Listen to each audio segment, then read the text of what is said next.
It's time to talk fantasy football. It's time to let them know. Where you let us crunch the numbers while you crush the competition. So grab your playbooks and crack a cold one, because here's your hosts, Teak and Baney.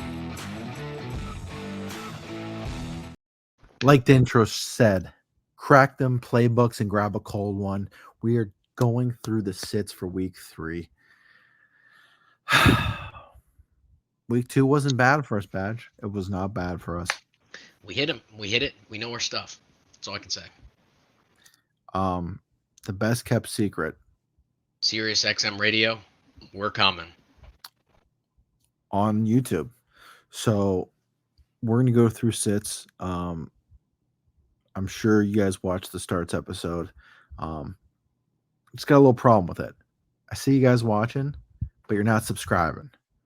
So I'm going to need you guys to do is hit that subscribe button down at the bottom before we even get started with this sits episode. Do the boys a solid. You're going to tune in anyway, so just do it right off the rip. And just don't subscribe. Comment, too.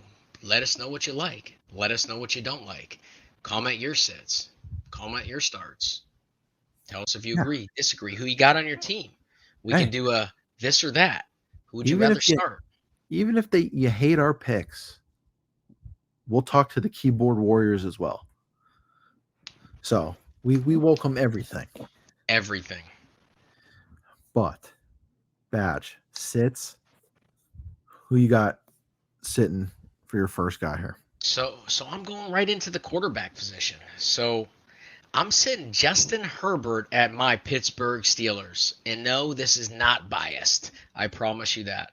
So first 2 games, Teak can tell you, we watched week 1 together. Pittsburgh's defense has not been kind to fantasy quarterbacks. That's why they're 2-0. It's all their defense and just managing the game and Fields not making mistakes, but we're talking about sits here. So Pittsburgh's defense has been allowing a mere 7 fantasy points to opposing quarterbacks these past 2 games.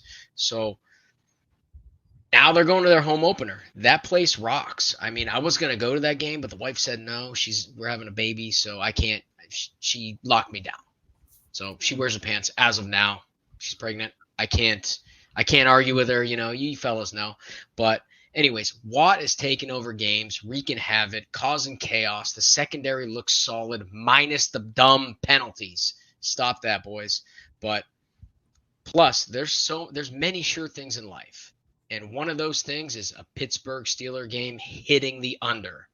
The under is not good for us fantasy players. So I expect another game sloppy on offense, defensive battles, because Chargers have a good defense too. So this is not good for us fantasy players. So Herbert took a shot last week. I know he's good. He's playing, but I don't know how he's feeling. But Pittsburgh's defense, they're looking good so far. I'm liking what I'm seeing. I'm staying away from Herbert this week. I know his foot. I mean, last week we put him as a start. Paid off. But this week against this defense, this matchup in Pittsburgh, I'm sitting him this week. Yeah, I like the start as well. Sit. Sorry. I'm thinking about a couple of things you said.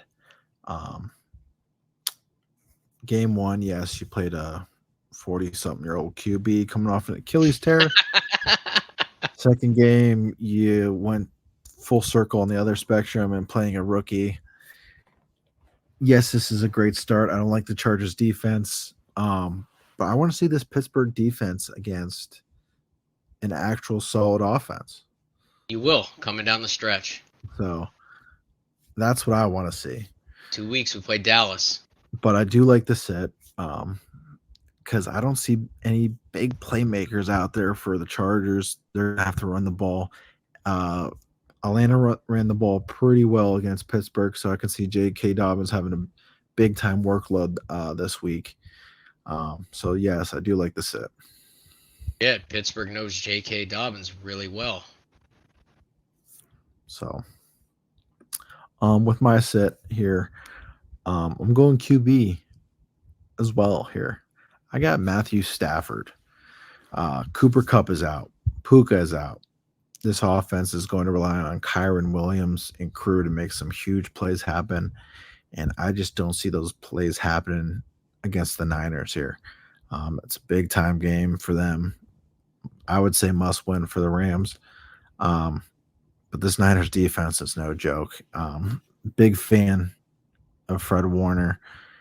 I think he doesn't give enough credit like these other defenders out there. And I just don't see a world where Stafford not having Puka or Cooper Cup puts up numbers in this game. Yeah, I mean, I'm sitting Stafford as well. I got him in a couple teams as he's going to be riding the pine. You mentioned Fred Warner. That guy's punch out. I don't know if you saw it, Take. When he punches the ball, I did 2 games in a row. One of the best at that position. The big thing is, though, no Puka, no Cup. I mean, if you picked up Robinson off the waiver wire, good pickup. I got him in a couple leagues.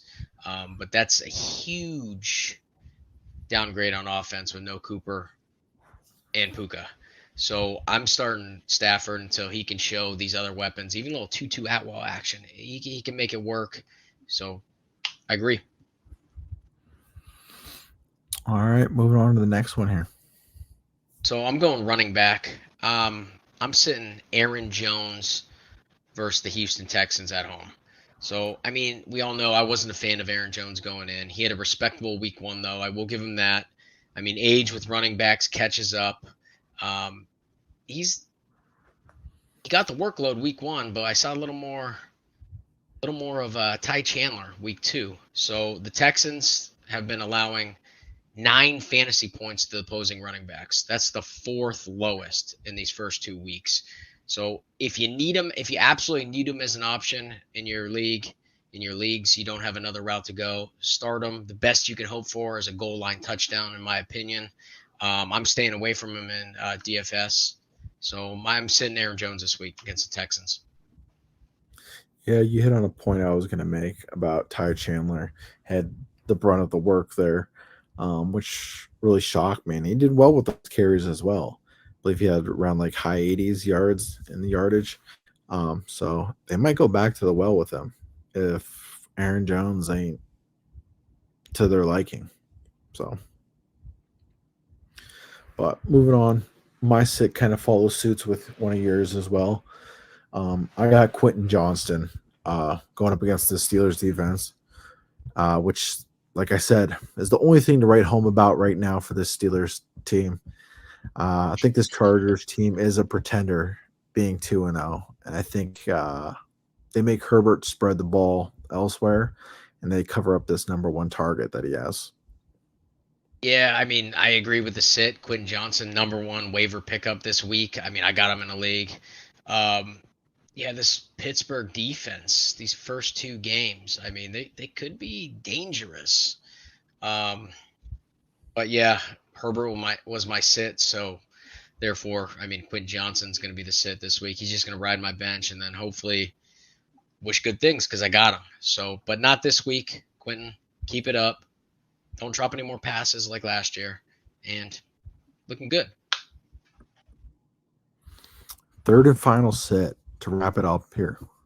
So mine is a wide receiver. I'm going Courtland Sutton at Tampa Bay. So Sutton, as long as Bo Nix can prove to me that he can throw the ball downfield and get Sutton the ball, give him some more targets, he's going to be riding the pine, which is, I got Sutton super late. I'm sure a lot of you did.